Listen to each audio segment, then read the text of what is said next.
Très heureuse de vous retrouver dans cette édition de la mi-journée sur votre chaîne, mesdames, messieurs. Bienvenue à cette grande édition du journal. Ce journal part de Rutshuru, au nord Kivu, où au moins 20 personnes ont été tuées la nuit de mardi. La vice-premier ministre, ministre de l'Environnement et Développement durable. Le président de l'Assemblée nationale a tenu par visioconférence. La cour d'appel de Kinshasa, Gombe, a acquitté jeudi 23 juin 2022. Le journal est fini, madame, messieurs. Merci de votre attention soutenue Sur Canal Congo Télévision. Au revoir.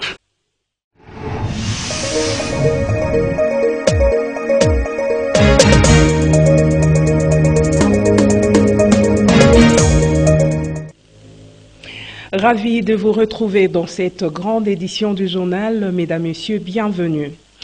Le ministre de la Santé publique, Hygiène et Prévention, le docteur Jean-Jacques Mungani, a déclaré solennellement ce lundi 4 juillet 2022 la fin de la 14e épidémie de la maladie à virus Ebola dans la province de l'Équateur. Maxime Makabou.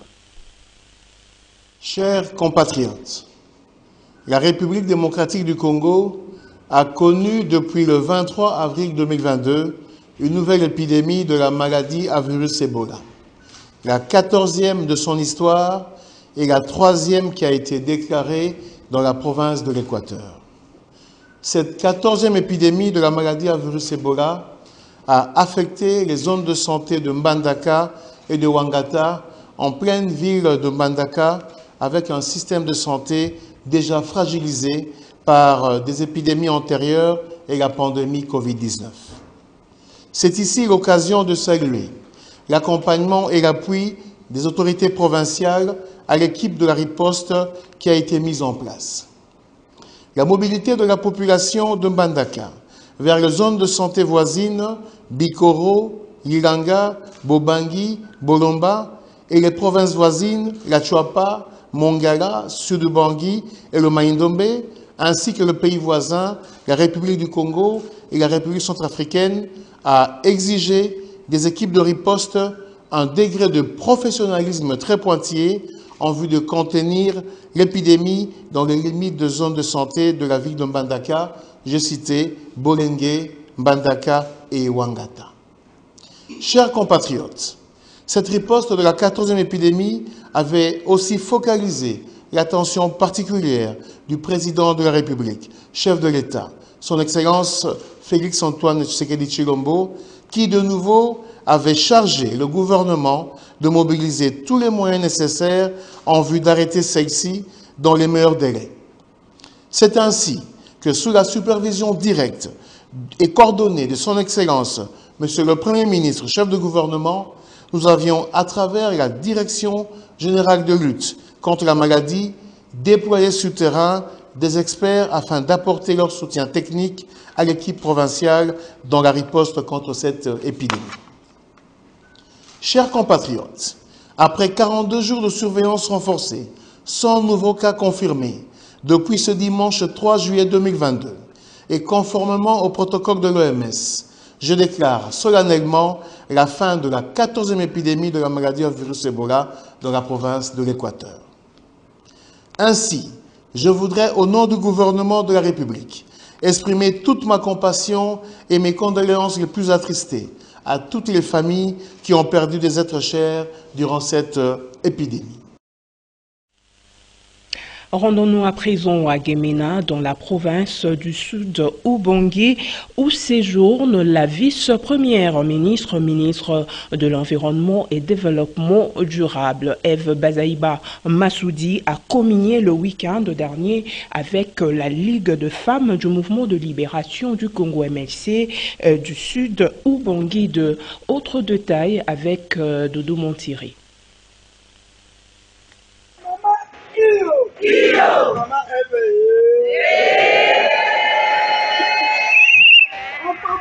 En séjour dans la ville de Gemena, dans la province du Sud-Ubangi, la vice-premier ministre, ministre de l'Environnement et Développement durable, son Excellence F. Bazaïba Massoudi, a communié le week-end dernier avec la Ligue de femmes du Mouvement de libération du Congo Sud-Ubangi 2 au siège de la Fédération, un espace qui a refusé du monde. F. Bazaïba a conscientisé les femmes du parti cher à Jean-Pierre Bemba à l'assiduité aux activités de leur grande formation politique. À l'occasion, Bazaïba a offert aux femmes de Panyuax une façon de les encourager et une moto neuve pour faciliter la mobilité à la fédération.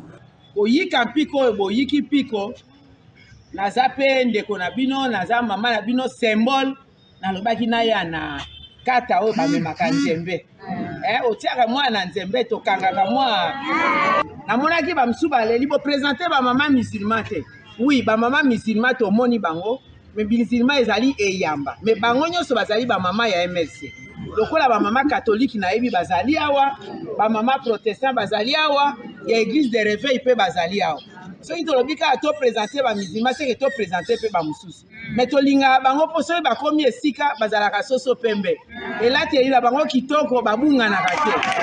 Très satisfaites, les femmes n'ont pas caché leur joie. Maman ye epa na biso to yambie na esengo yoka nde biso to kanisaki to kosuka na koyamba ye mama alengeni biso ba cadeau asale biso surprise apesi biso ba mama bilamba apesi biso toli alo biso ki mwana mlozo alipamboli ifo ya kana sema ko la mama nde yo ko alipamboli. Ici est de signaler que c'est depuis le 1er juillet dernier que le numéro 1 congolais de l'environnement séjourne dans cette partie de la République dans le cadre du 13e anniversaire du décès de feu Papa Jeannot Bemba, père biologique du président national du MLC, Jean-Pierre Bemba Gombo.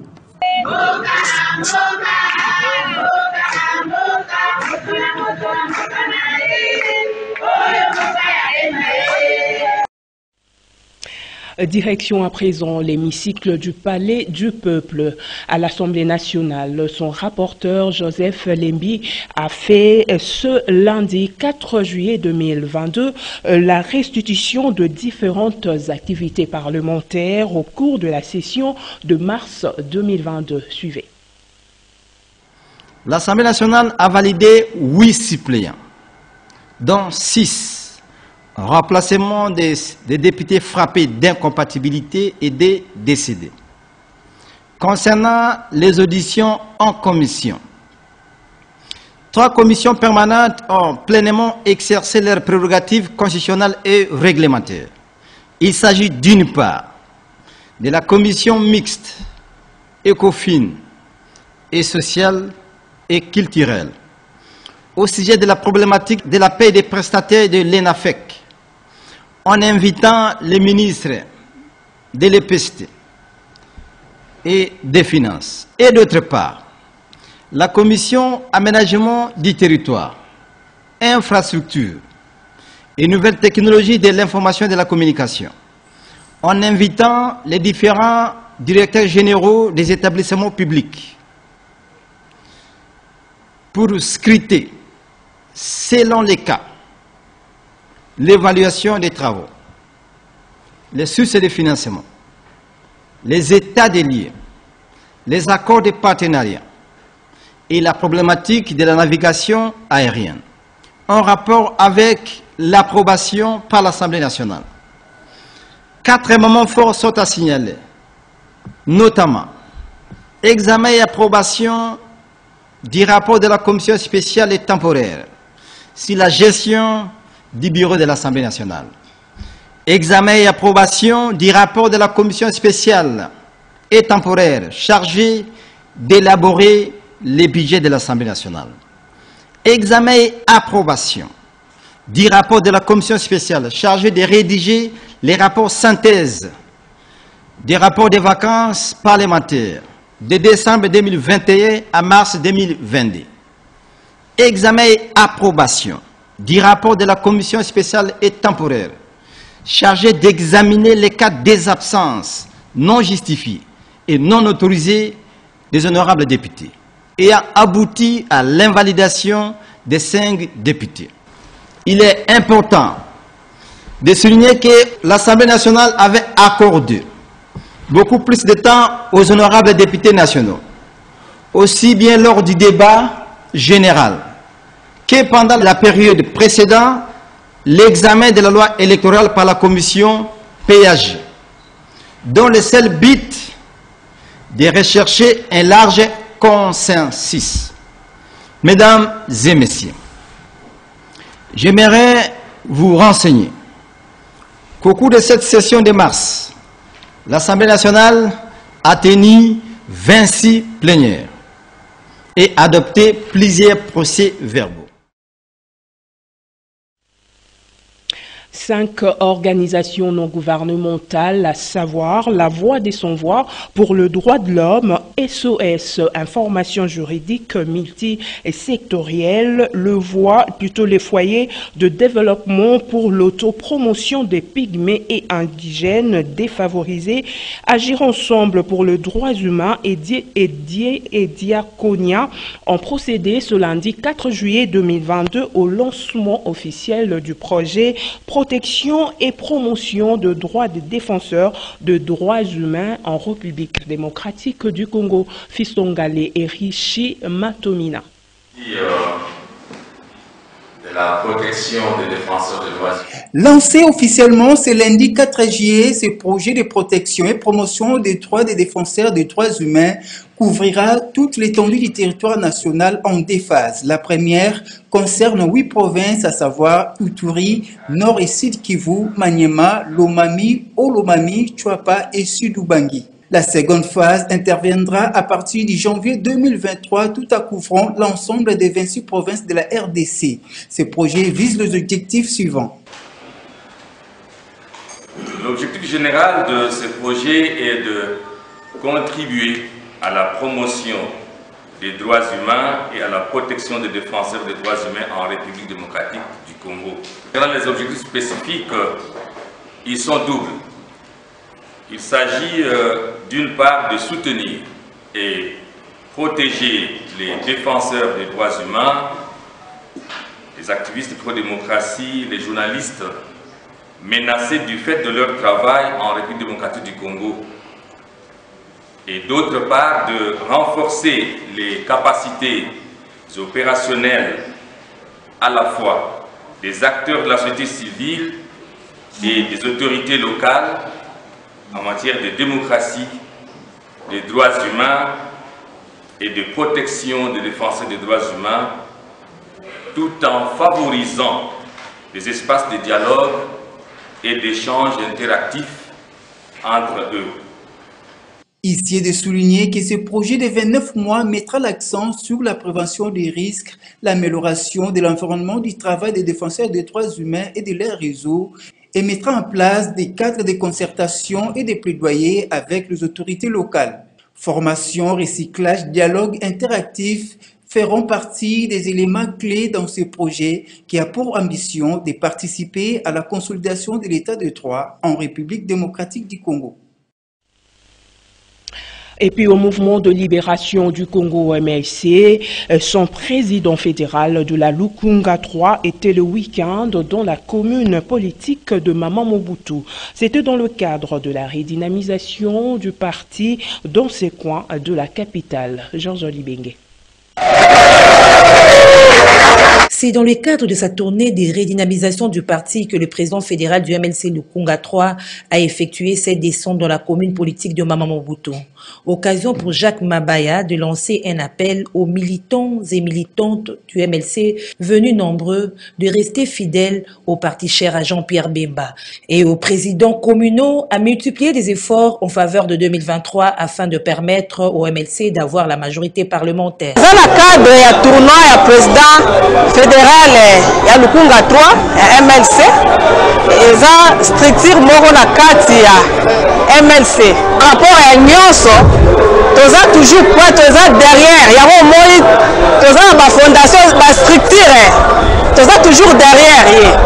Nous avons été reçus aujourd'hui par la commune politique de Mama Mobutu. Nous sommes satisfaits du travail que la commune politique est en train de battre. Nous avons félicité cette commune politique qui nous a reçus chaleureusement et nous avons vu que réellement le parti est implanté au sein de la commune politique de Mama Mobutu.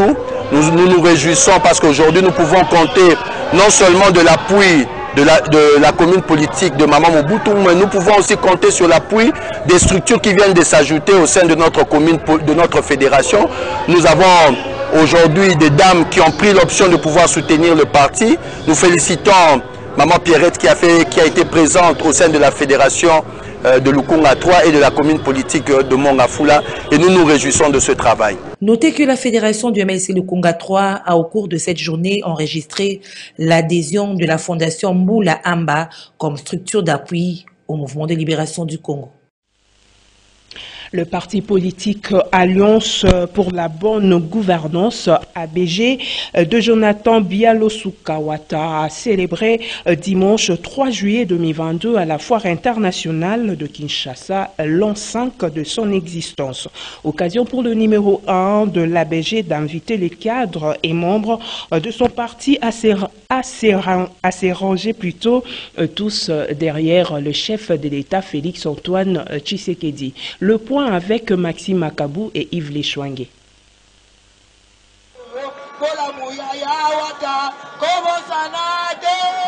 Ils étaient de milliers, cadres, membres effectifs et sympathisants, militantes et militants, à prendre part à ces meetings organisés ici, à la Foire internationale de Kinshasa, par l'Alliance pour la bonne gouvernance ABG, à l'occasion des 5 ans de son existence. Et toutes les fédérations de Kinshasa, de Kwango, Grand Équateur, Maniema et autres ont répondu présentes à cet événement. Ainsi, dans son adresse, Jonathan Bialosu-Kawata a invité les cadres membres de son parti à se ranger tous derrière le chef de l'État pour combattre les terroristes du 1-23 qui sèment désolation et insécurité à l'est de la République démocratique du Congo. Aussi, les a exhortés à se mobiliser pour les élections de 2023. L'ABG a déjà son candidat président de la République en la personne de Félix Tshisekedi. Jonathan Bialosu-Kawata appelle les membres de l'ABG à redoubler d'efforts pour avoir plus de députés nationaux et provinciaux en vue de permettre au parti d'être plus présent dans différentes institutions. Aujourd'hui, nous fêtons les 5 ans d'anniversaire de l'ABG qui a été créé le 2 juillet 2017. 5 ans d'âge, c'est l'âge scolaire pour un enfant. 5 ans d'âge, c'est l'âge où pour un parti politique doit faire des grands pas. En même temps, nous sommes venus fêter.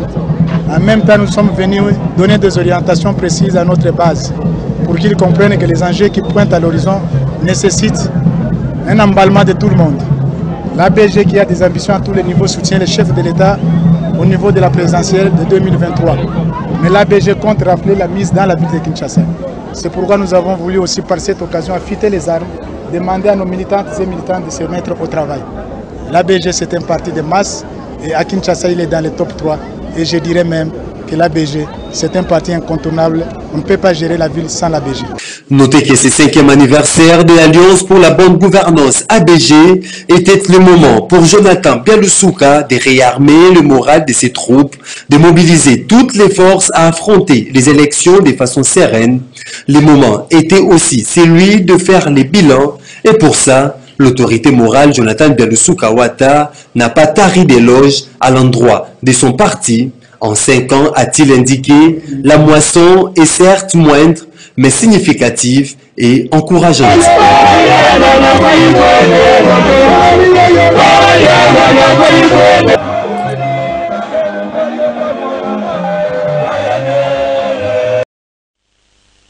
Toujours éco-parti politique, les idées de Martin Fayulu, section Tchangou, coordonnée par Maître Clément Mouza, étaient en matinée politique le dimanche 3 juillet 2022 avec en toile de fond l'actualité politique de l'heure en République démocratique du Congo. Le point avec Maxime Makabou, Nadine Chochigombo et Niwa Pezo.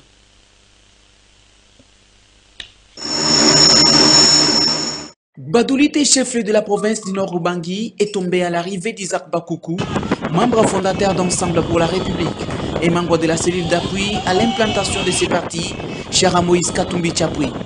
Isaac Bakoukou a été accueilli comme un roi de l'aéroport jusqu'au lieu du meeting.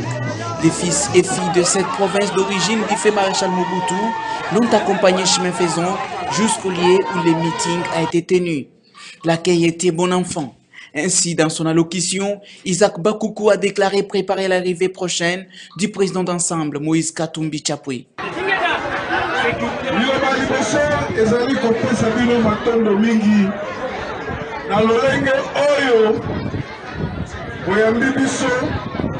na esengo, na kimia, na bolingo, pe na limeme nyonso. Ndenge ndeko alobi, biso tozali ba Jean-Baptiste. Oyebi kosala Jean-Baptiste? Aye kofungola nzela mpona mokonzi aya. Lelo président Moïse atindi biso alobi okende na Boado na province ya Nord Ubangi na mboka moto akelaki yango le maréchal Mobutu Sese Seko Kutumbendi tobetela maboko alobi tokotika yango boye te okende ensemble bayamba bino na bana Guadolite oyebisa bango naza koya.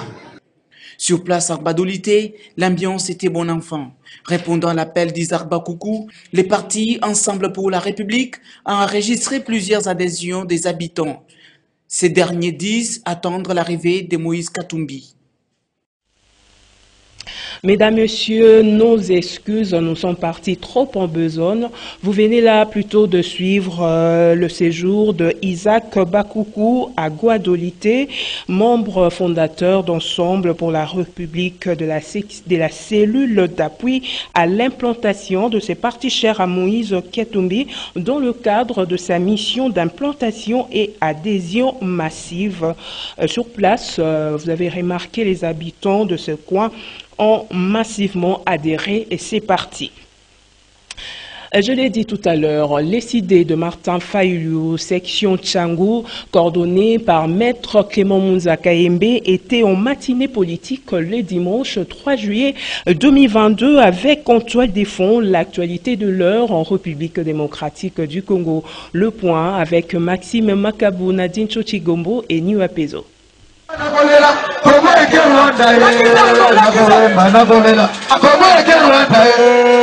Les élections doivent être organisées en 2023 au pays de Patrice Emery Lumumba, alerte Maître Clément Mounza Kayembe face à ce qu'il qualifie de manœuvre du pouvoir en place visant à retarder la tenue des élections. Il l'a fait savoir au cours d'une matinée politique d'éveil de conscience organisée dimanche 3 juillet au siège de l'ECD dans la commune de Massina. Profitant de la même occasion, Maître Clément Mounza Kayembe, secrétaire exécutif provincial ECD Tchangou, a, au nom de son parti, exprimé son indéfectible soutien au FARDC et aux compatriotes de l'Est du pays qui se battent bec et ongle pour la sauvegarde de l'intégrité territoriale de la RDC. Nous avons une contrainte constitutionnelle prévue par l'article 73 de notre Constitution, c'est-à-dire que les élections doivent être organisées en 2023. Mais l'impression que nous avons, nos amis de l'Union sacrée ne veulent pas organiser des élections justes, des élections crédibles et apaisées. Nous connaissons déjà une crise politique qui nous enchaîne. La crise sociale, n'en parlons pas parce que le peuple est abandonné par ce gouvernement de l'Union dite sacrée. Aujourd'hui s'ajoute encore la crise sécuritaire où le pays est agressé par les Rwandais, l'Ouganda ainsi que d'autres pays de l'Afrique de l'Est. Nous disons que le CID va continuer à se battre comme l'ont fait nos pères de l'indépendance. Notre lutte est noble.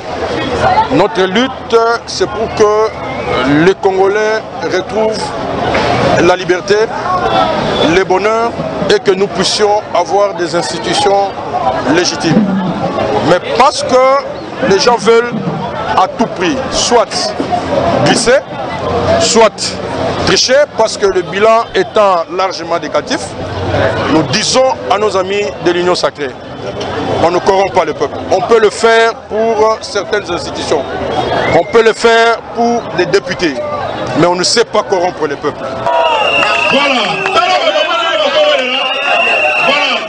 Notez qu'une collecte de fonds a été organisée en vue de soutenir les forces armées de la République démocratique du Congo. Parlons autre chose. Développement du territoire des Bassankoussou dans la province de l'Équateur.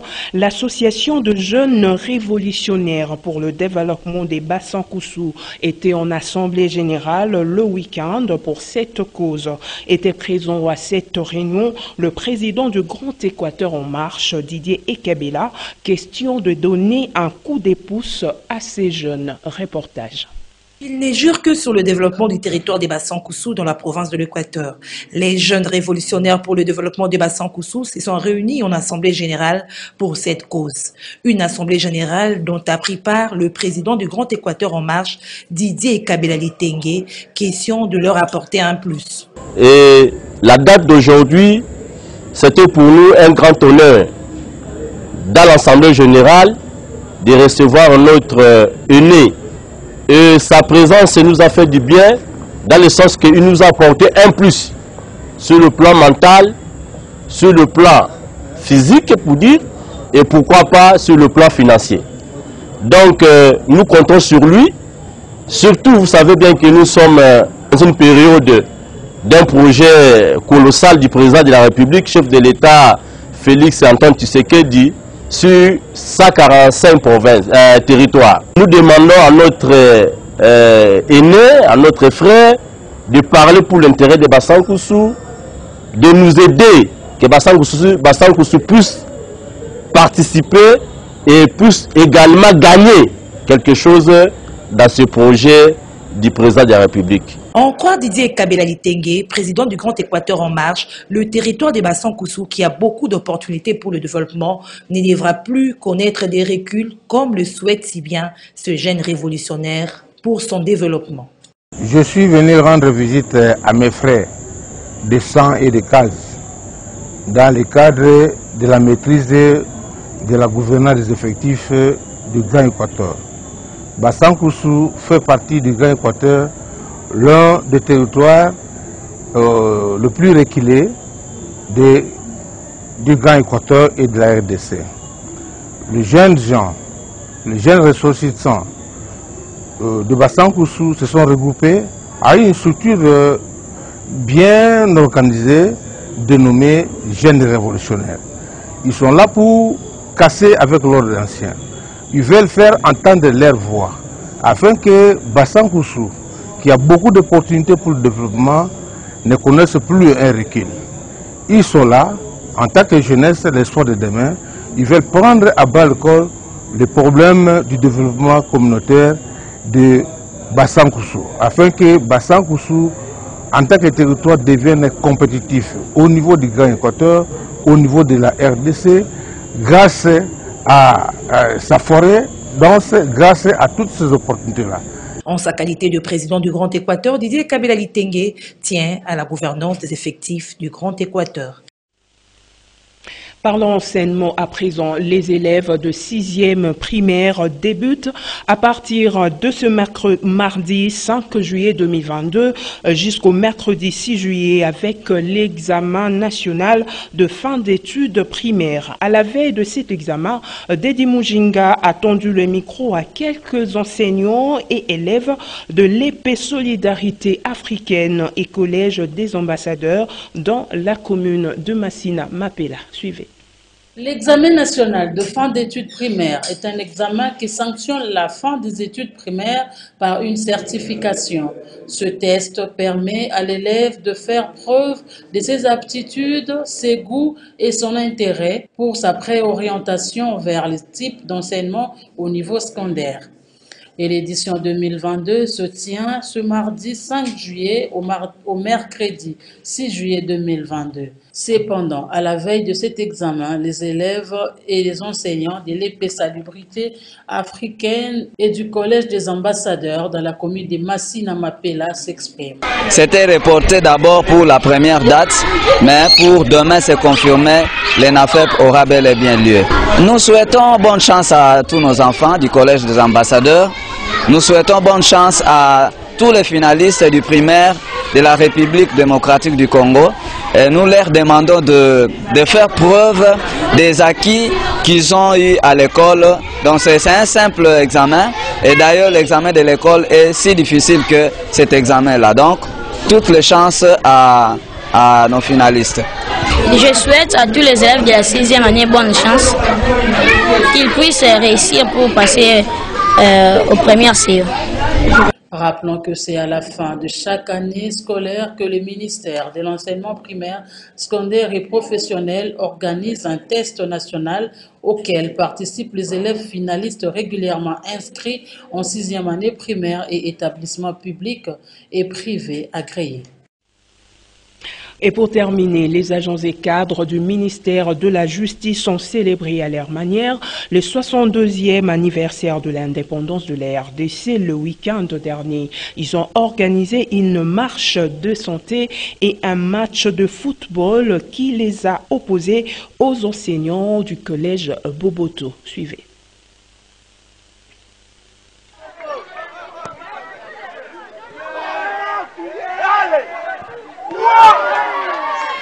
C'est à marche des festivités du 30 juin, date marquant l'accession de la RDC à la souveraineté nationale et internationale, que le ministère de la Justice a organisé quelques activités de dégraissement, notamment une marche de santé, mais aussi une rencontre sportive entre ces bureaucrates et les enseignants du collège Boboto au terrain Albert Ier. Une manière pour les agents et cadres du ministère de la Justice de célébrer le 62e anniversaire de l'indépendance de la RDC, mais aussi de sensibiliser l'opinion à plus de confiance à la justice congolaise. Sylvain Mwamba est magistrat inspecteur adjoint.